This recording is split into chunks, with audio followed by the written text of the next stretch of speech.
ਸਮੁੰਦਰੋਂ ਪਾਰ BBA ਦੀ ਇਸ ਸੁਨੱਖੀ ਬੈਠਕ ਵਿੱਚ ਬਹਿਣ ਵਾਲੇ ਸੱਜਣਾਂ ਮਿੱਤਰਾਂ ਬੇਲੀਆਂ ਪੁੱਤਰਾਂ ਵੀਰਾਂ ਭਰਾਵਾਂ ਮਾਵਾਂ ਭੈਣਾਂ ਬਜ਼ੁਰਗਾਂ ਆਪਣਿਆਂ ਅਤੇ ਬਗਾਨਿਆਂ ਦੀ ਖਿਦਮਤ ਵਿੱਚ Talat Nahid Sandhu general secretary BBA Faisalabad ਵੱਲੋਂ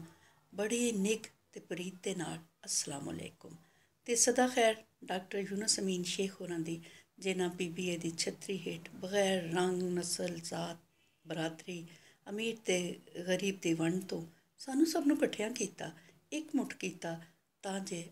ਅਸੀਂ ਆਪਣੀ ਇਸ ਸੋਹਣੀ ਸੱਚੀ ਸੁੱਚੀ ਮਾਂ ਧਰਤੀ ਪਾਕਿਸਤਾਨ ਦੀ ਸੇਵਾ ਕਰ ਸਕੀਏ। ਅਸੀਂ ਤਾਂ ਸੇਵਕ ਹਾਂ, ਕੰਮ ਤਾਂ ਕਰਦੇ ਹੀ ਰਹਿੰਦੇ ਹਾਂ, ਪਰ ਡਾਕਟਰ ਯੂਨਸ ਅਮੀਨ ਸ਼ੇਖ ਹੋਰਾਂ ਦਾ ਜਿਹੜਾ ਕਾਰਨਾਮਾ ਹੈ, ਉਹਨਾਂ ਨੇ ਪੂਰੀ ਦੁਨੀਆ ਦੀ ਸਾਂਝ ਪਾ ਛੱਡੀ ਇਸ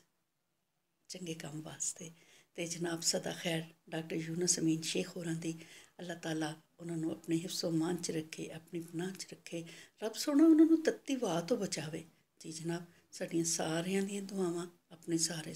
ਮਿਹਰਬਾਨਾਂ ਲਈ, ਭੈਣ ਭਰਾਵਾਂ ਲਈ ਔਰ BBA ਦੇ ਪੈਨਲ 'ਤੇ ਕੰਮ ਕਰਨ ਵਾਲਿਆਂ ਲਈ ਕਿ ਉਹ ਹਮੇਸ਼ਾ ਖੁਸ਼ ਰਹਿਣ, ਹੱਸਦੇ ਵਸਦੇ ਰਹਿਣ ਅਤੇ ਇੱਕ ਦੂਜੇ ਦੀ ਖੈਰ ਮੰਗਦੇ ਰਹਿਣ। ਅਤੇ ਖੈਰ ਤਾਂ ਅਸੀਂ ਸਾਰੇ ਹੀ ਮੰਗਦੇ ਹਾਂ ਡਾਕਟਰ ਯੂਨਸ ਅਮੀਨ ਸ਼ੇਖ ਹੋਰਾਂ ਦੀ, ਕਿਉਂਕਿ ਉਹਨਾਂ ਨੇ ਇੱਕ ਬਹੁਤ ਹੀ ਵੱਡਾ ਕੰਮ ਸੁਹੇੜਿਆ ਹੈ ਅਤੇ ਇਨਸ਼ਾ ਅੱਲਾ ਕਾਮਯਾਬੀ ਦਾ ਆਲਮ ਲੈ ਕੇ ਅਸੀਂ ਉਹਨਾਂ ਦੇ ਮੋਢੇ ਦੇ ਨਾਲ ਮੋਢਾ ਲਾ ਕੇ ਟੁਰਾਂਗੇ, ਟੁਰਦੇ ਰਹਾਂਗੇ ਹਯਾਤੀ ਦੇ ਆਖਰੀ ਸਾਹ ਤੱਕ। ਇਹ ਸਾਡਾ ਵਾਅਦਾ ਹੈ ਆਪਣੇ ਆਪ ਨਾਲ ਵੀ, ਡਾਕਟਰ ਯੂਨਸ ਅਮੀਨ ਸ਼ੇਖ ਹੋਰਾਂ ਦੇ ਨਾਲ ਵੀ ਅਤੇ ਆਪਣੇ ਪੈਨਲ ਦੇ ਸਭੇ ਸੱਜਣਾਂ ਬੇਲੀਆਂ ਦੇ ਨਾਲ ਵੀ। ਅਤੇ ਜਨਾਬ